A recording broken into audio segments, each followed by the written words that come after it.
আমরা কেউ খেলাখেলি করবো না, দয়া করে ধীরে ধীরে বের হন।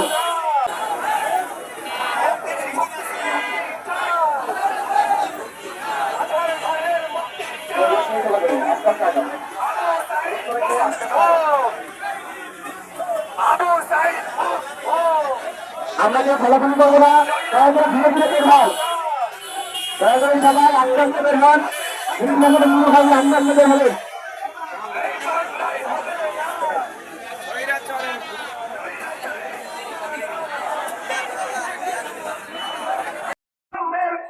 বৈষম্যমূলক আচরণ করবে তাদের বিরুদ্ধে আবার ছাত্র জনতা কণ্ঠে উঠবে। অতীত স্বৈরাচার থেকে শিক্ষা নেওয়ার আহ্বান জানিয়ে এবং অবিলম্বে আমাদের প্রান্তীয় নেতা এটিএম আজহারুল ইসলামকে মুক্তি দেওয়ার আহ্বান জানাচ্ছে। আমাদের প্রতিটি কর্মী এদেশের আপামর জনতার বুকে রক্ত ধরে হচ্ছে, অপমান হচ্ছে।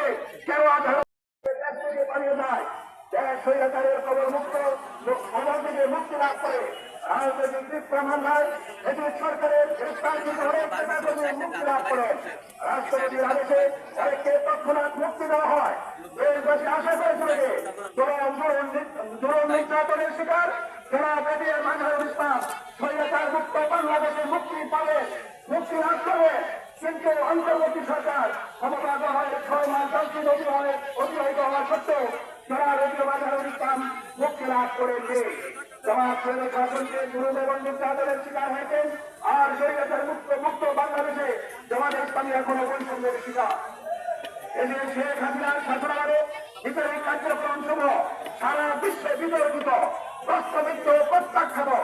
সরকারের আমলে গ্রেফতারকৃত, স্বৈরাচারের আমলে গ্রেফতারকৃত জনাব এটিএম আজহারুল ইসলামকে কারাগারে আটক রাখা তার প্রতি চরম জুলুম ও অন্যায়।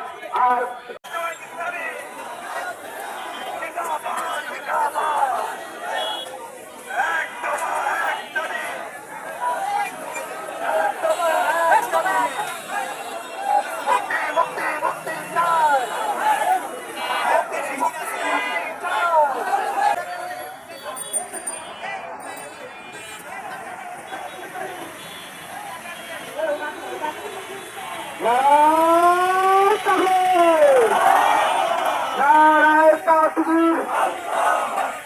আল্লাহু আকবার।